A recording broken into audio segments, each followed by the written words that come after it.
Previously on the High Risk Wrestling Podcast. Everything's just thrown together. Chris Statlander has kind of disappeared. She's the mid-card champion, quote unquote, and just does open challenges and barely gets on TV. It's not hard to have more than one story going. It really isn't. Have more than one match on a show. 7 hours of wrestling. You tell me you could only put on one match. You know what's crazy? Ring of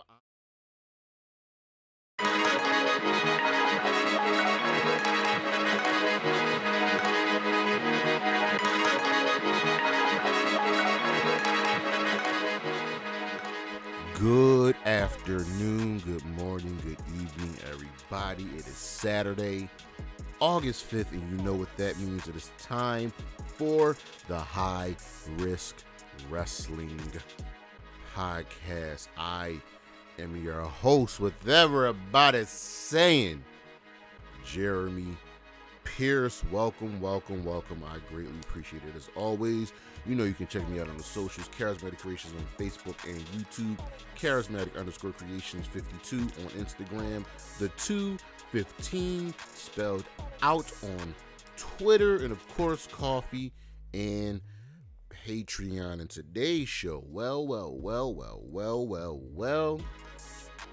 SummerSlam is tonight, so we're going to look at the best of SummerSlam this past decade, going back to 2013. Just want to look at the best. We don't need to look at the lows, because there are some lows for sure, and there's even one SummerSlam that is just really, really bad. But we're not going to focus on that. We're going to look at just the good. And we're going to have some fun. But look, y'all know what's next. So just, go on and hit my music.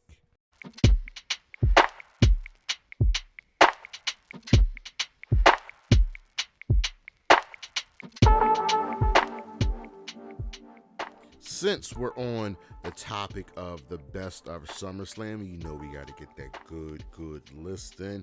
How about looking at the 5 best matches of the past, 5 years? And it'll be apropos that we start with SummerSlam 2017. You know what match I'm talking about? That would be Dean Ambrose and Seth Rollins defeating the Bar for the Raw Tag Team Championships. Who remembers this match?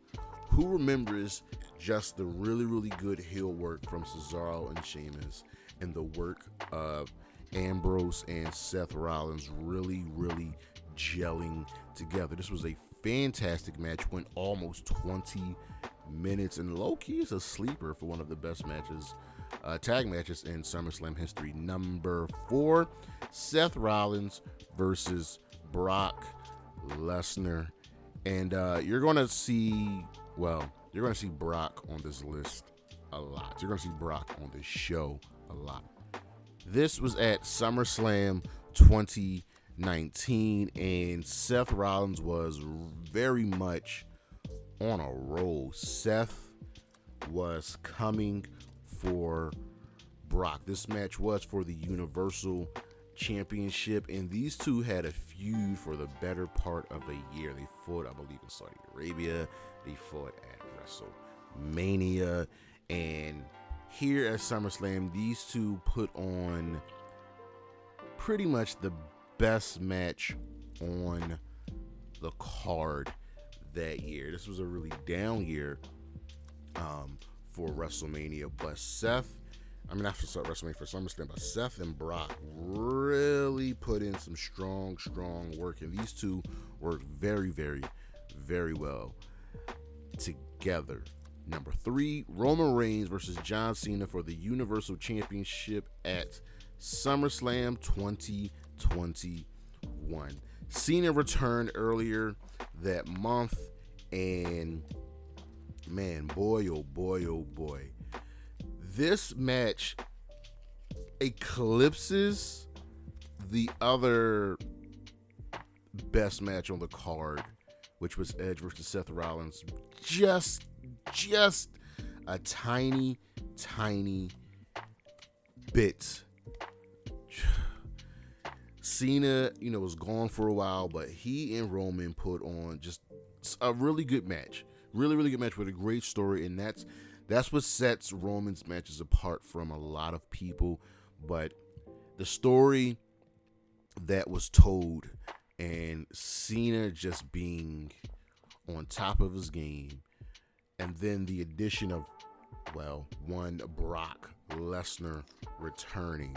Man, this match really set a really high bar and precedent for what's to come for Roman Reigns. Number 2, Becky Lynch versus Bianca Belair for the Raw Women's Championship at SummerSlam 2022. This was just last year, folks, and Becky Lynch was on her crazy the man persona, the heel version, and she could not stop. She would not stop until she got her hands back on the Raw Women's Championship. And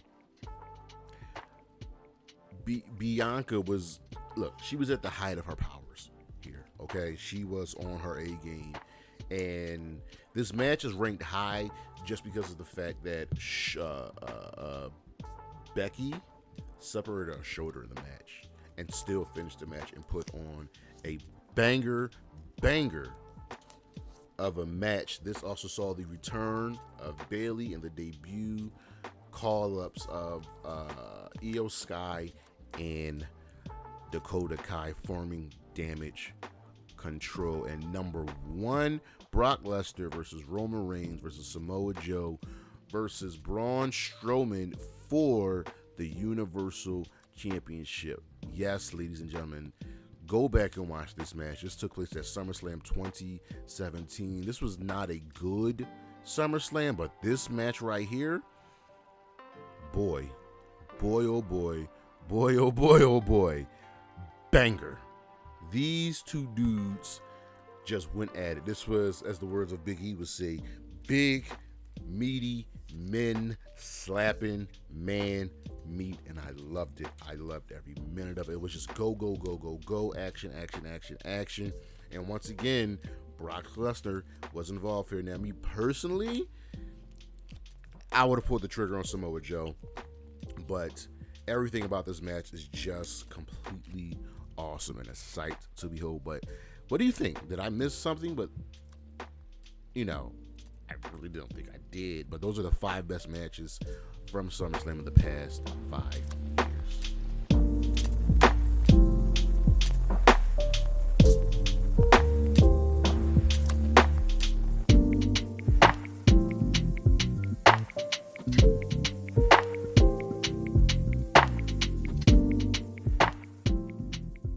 Superstar Spotlight. I'm actually going to spotlight someone who isn't on the card, and we spoke about this. We're going to speak about it a little bit more this week on the High Road Wrestling Recap. But Rhea Ripley will be the first women's champion to miss SummerSlam since 2012, and that's not good. She is undeniably one of the most over people in the entire company. She is everywhere. Fans love her. I don't think any fans hate her. And she is above and beyond the leader of the Judgment Day. She is your world champion in the women's division on Monday Night Raw, and she's not featured on the card, and that's egregious. Let alone Becky and Trish not being on the card, because it sounds like everybody's healthy. And we're in this point where the WWE, for some reason, has to have their shows end at 11 o'clock. Somebody has to get, cut for time. And yes, Rhea really doesn't have any true challengers on Monday Night Raw, but she's your world champion. She's over. I would say her, Seth, LA Knight, 3 most over people in the company right now. And she's just not featured. There was a time when female champions would never be on the card. And we're living in an era where, the women, for all intents and purposes, have been elevated tremendously. But to not have your world champion on the card, let alone not to have Becky versus Trish on the card, is egregious. And you're doing not only the women's division, but you're doing Rhea a huge disservice. It seemed apparent that they would get on the card. Rhea Ripley is over. Rhea Ripley is dominant. Rhea Ripley has been pinned since May of 2022, and she's not here. We got to do better.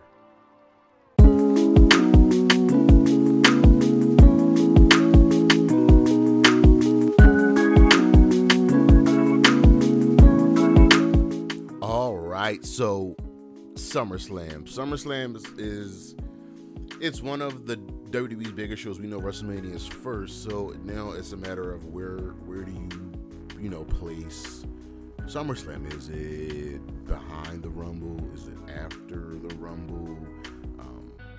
Ahead of the Rumble? Is it on par with the Rumble? But SummerSlam is definitely one of WWE's biggest shows, and tonight is the night. So we're gonna just look at the best of SummerSlam over the past decade and some other things. But first things first, we have to talk about, we got to talk about Mr. SummerSlam himself, Brock Lesnar. Brock Lesnar is Mr. SummerSlam. You may get tired of him, but he is just incredibly good. And something about SummerSlam, his A game is just up to another level, from defeating The Rock to win the WWE Undisputed Championship to facing CM Punk to the Haas fight. It's just good. His probably two weakest matches aren't even bad matches. 2012 against Triple H and 2016, where he just absolutely murdered Randy Orton. But Brock brings his A game. Brock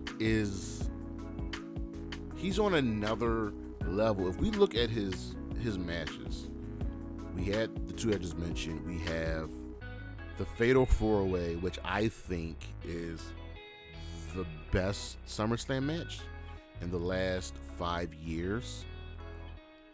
His 2018 match against Roman Reigns. His 2015 match against The Undertaker, where they're just laughing at each other. Don't forget him and Kurt Angle in 2003 in an all-time classic. His Seth Rollins match, his John Cena match, where he absolutely murders this man. CM Punk, and even last year's match against Roman Reigns. Brock Lesnar brings his A game. At some point we'll talk about Miss SummerSlam, but Brock, for all intents and purposes, is Mr. SummerSlam. I'm more confident in Brock than I am. I'm more confident in Brock at SummerSlam than I am in him at WrestleMania. Brock's just good. Now, how about the best face and heel turn? Well, the best heel turn at SummerSlam, we go to the pandemic, baby. I know y'all don't want to, be fans of it, but pandemic era wrestling was a fun period, and companies did what they could to survive, and it was just pretty awesome. So who is the top heel turn of the last decade? Well, you have to give it to our tribal chief, Brock. Not Brock Lesnar. I'm sorry, Roman Reigns.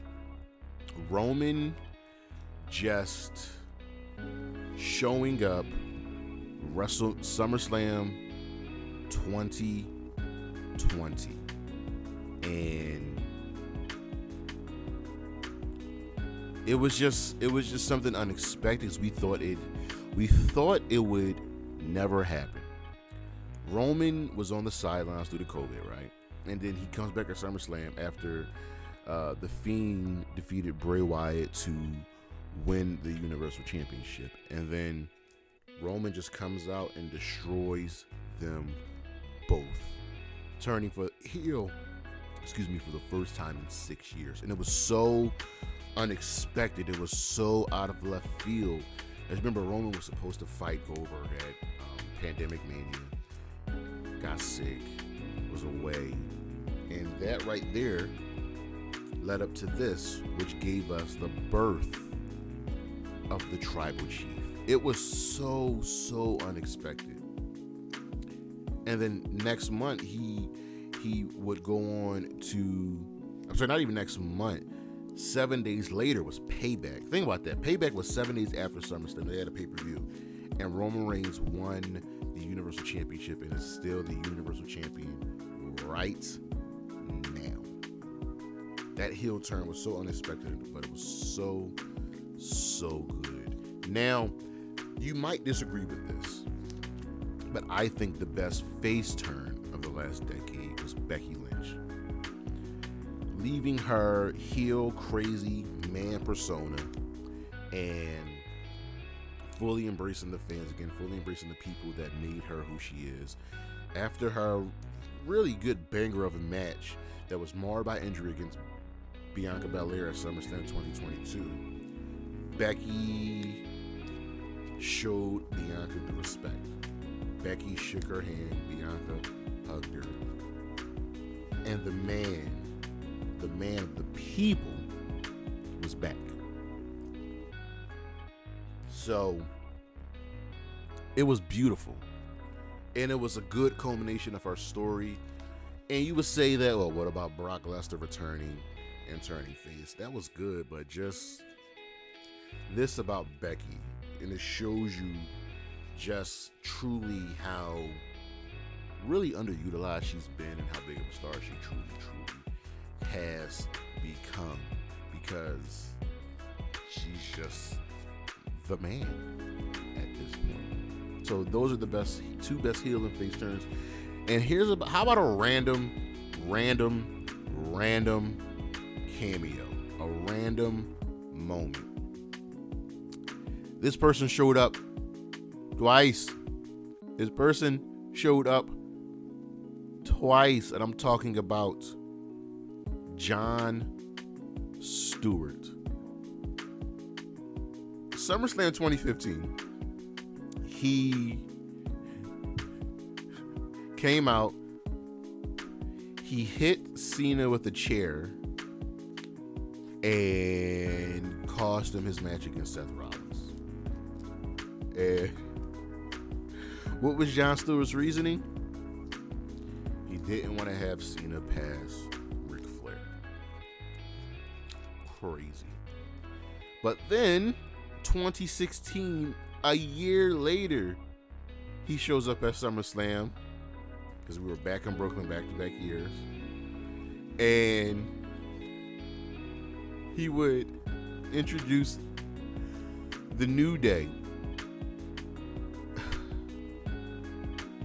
I don't know, and I love Jon Stewart. He is a national treasure, but this was so random. This was so out of left field, but it worked. And I love when celebrities are having fun, and especially celebrities that are fans. But Jon Stewart just was here. It was so random. That's all I got to say about that. And we've also had some great entrances in SummerSlam history, but there are two recent ones that really stand out. The first one is The Fiend at SummerSlam 2019. That was kind of a spectacle. You know what I mean? Him coming out, and it wasn't even him coming out. It was him holding the head of Bray Wyatt as the lantern. That was creepy. It was surreal. And it was a debut of The Fiend. It was the debut, and if memory serves me right, I wanna get this right. I don't think he took on the Demon. He only took on Finn Balor. He didn't take on the Demon. So you just can't have the Fiend debut and then defeat the Demon. You just can't do that. But it was really, really a sight to behold. And then on that same token, SummerSlam 2021, just 2 years ago, even though this faction wasn't even together for a full year, they stand the test of time because of their entrance, because of their music, and that's the Brood. The Brood weren't together a full year, people. I just said that. But they stand out, and Edge coming out to his Brood music and his Brood gear, the fire, the blood. It was awesome. And it's like he goes to a darker place. It's crazy to think that the Brood Edge is more demented, more darker than possibly the Rated R Superstar version of Edge. But it was good, and it was fun, and we could always deal with and use more of the Brood's music, the Brood's theme. And now, the piece de resistance. In my opinion, some of the best matches in the history of SummerSlam. And I'm going to do my best not to mention the ones that were on the list previously, but these are some of my favorite matches from SummerSlam. That's the best ones for the last decade. SummerSlam can kind of be a toss-up. It can kind of go up and down with what we deem to be great. You know what I mean? And we've had great matches here at SummerSlam. I just told you, for the past 5 years, if you go back to that list, Dean and Seth versus The Bar, Seth versus Brock, Roman versus Cena, Bianca versus Becky, Brock versus Roman, Joe, and Braun in that fatal four-way. A lot of these matches involve Mr. WrestleMania himself, Brock Lesnar. But we've had other great matches. So who can never forget 2015 SummerSlam, Seth Rollins versus John Cena in a winner-take-all match. Seth Rollins was the WWE champion. John Cena was the United States champion. And this is when Seth was a part of the Authority. And we were starting to break away from Super Cena. We're breaking away from Cena dominating everything and everyone.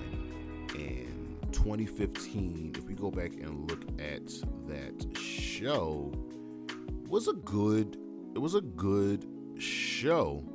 We had some really solid matches. We had some great matches. We had some matches that didn't just make any sense. We had our obligatory celebrity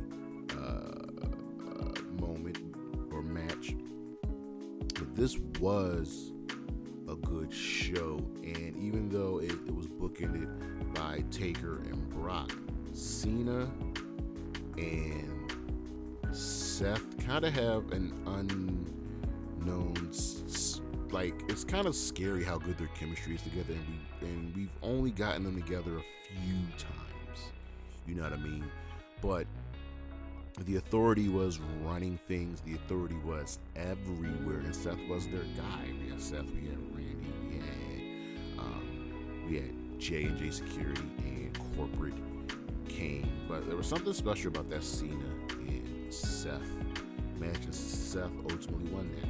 A match that I was really looking forward to, that I enjoyed, that had a lot of truth behind it, was Mandy Rose versus Sonya Deville, and the loser leaves WWE match at SummerSlam, I believe 2020. I'm correct, yeah. And this was a loser leaves WWE no DQ match, and everything that Sonya was saying was true about Mandy Rose. You got your job because you're good looking. You get praise because you're good looking. You're here only because you're good looking. You're not that great in the ring. You're always getting pushed over people that are more deserving, more so me. Mind you, these two are really good friends in real life.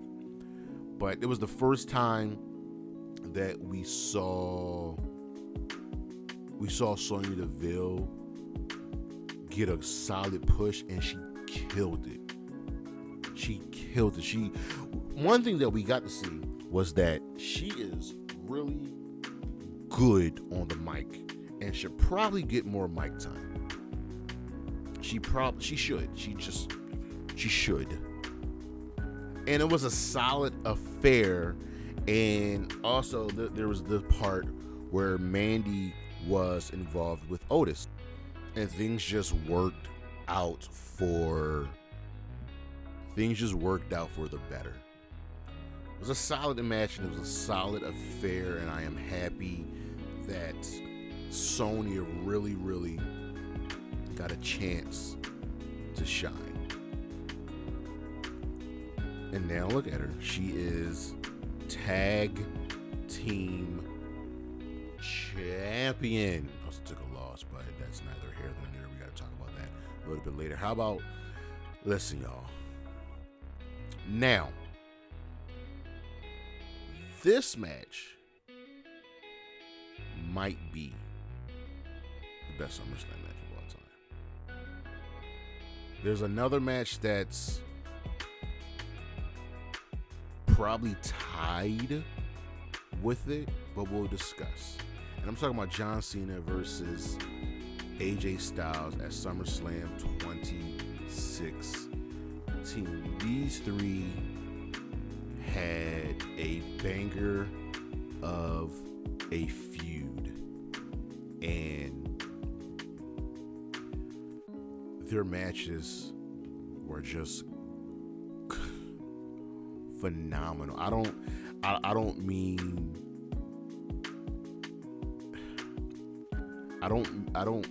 that as like to be hyperbolic.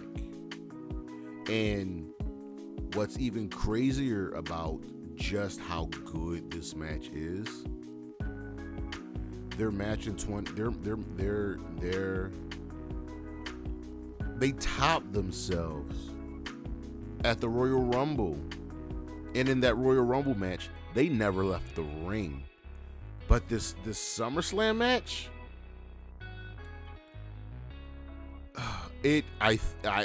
what it did was it showed Vince that, oh shit, I probably should have signed AJ earlier. This match will go down as one of the greatest of all time. This match, it also saved the show. SummerSlam 2016 is not a good SummerSlam. AJ Cena is by far the best match. Finn and Seth, where Finn finally became Universal Champion, is a close second. But AJ and Cena were just, they were on another level that night.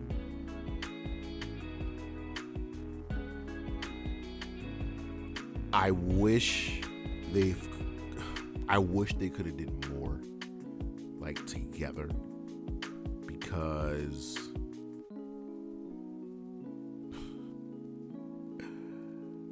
it was special.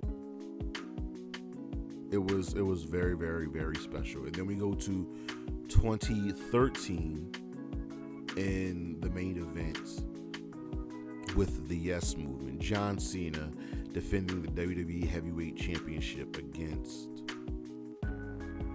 Daniel Bryan. This also can be considered one of, if not the best match in SummerSlam history. SummerSlam 2013. It's a good SummerSlam. Might be the best SummerSlam.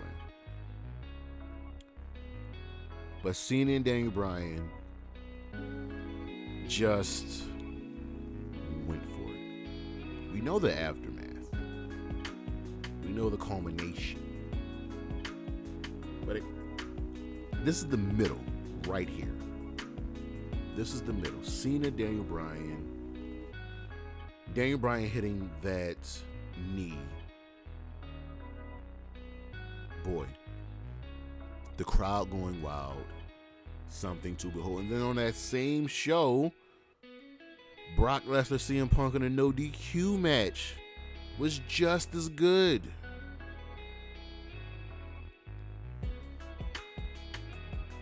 The history with Paul Heyman being right there smack dab in the center elevated is so much, because both of these guys, CM Punk and Brock Lesnar, are Paul Heyman guys.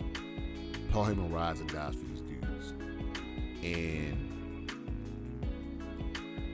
besides like the filler matches on this card, there was a great show, and Cena, Punk, Daniel Bryan, and Brock helped elevate it. It was unbelievable. It was just I'm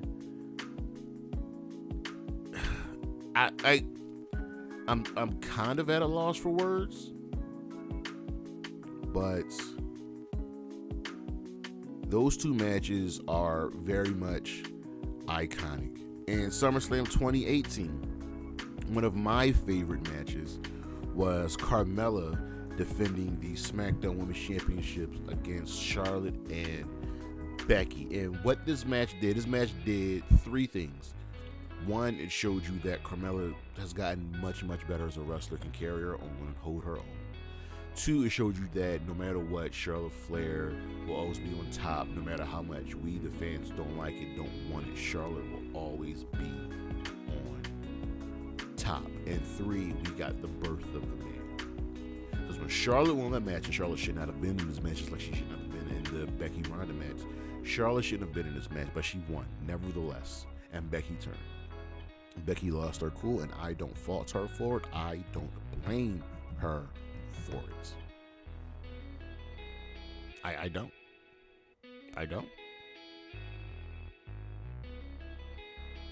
This was good. And we're all going to remember Becky turning. We need to give props to Carmella for just not getting overshadowed. Because she didn't. She was good. She was good. I definitely want more for her. And I'd be remiss not to mention this dickhead, but Logan Paul. Yes, Logan Paul is a good wrestler. I hate him. I think he's trash. But he and The Miz had a really good match at SummerSlam last year. He just did. Logan Paul's really good at wrestling. And it also helps that he was in the ring with the ring general like The Miz. Miz is a walking, living legend. He doesn't get enough props. Most people don't understand that. But I digress. And now Logan Paul has a match against Ricochet. I know that match is going to be good. So, that's what we're doing. Those are some of the best matches of SummerSlam in the past decade. But let me know what you think. Did I miss anything? As always, thank you for listening. Thank you for watching. Next week, we'll have Faction Warfare again. Don't forget to check out the socials. Charismatic Creations on Facebook and YouTube. Charismatic_Creations52 on Instagram. The 215 spelled out on Twitter. Coffee, Patreon. And as always, Shotzi Blacker, Zaya Lee, Isla Dawn, Wendy Chu, Willow, Nightingale Bailey, and Gigi Dolan. Holla at your boy. Peace.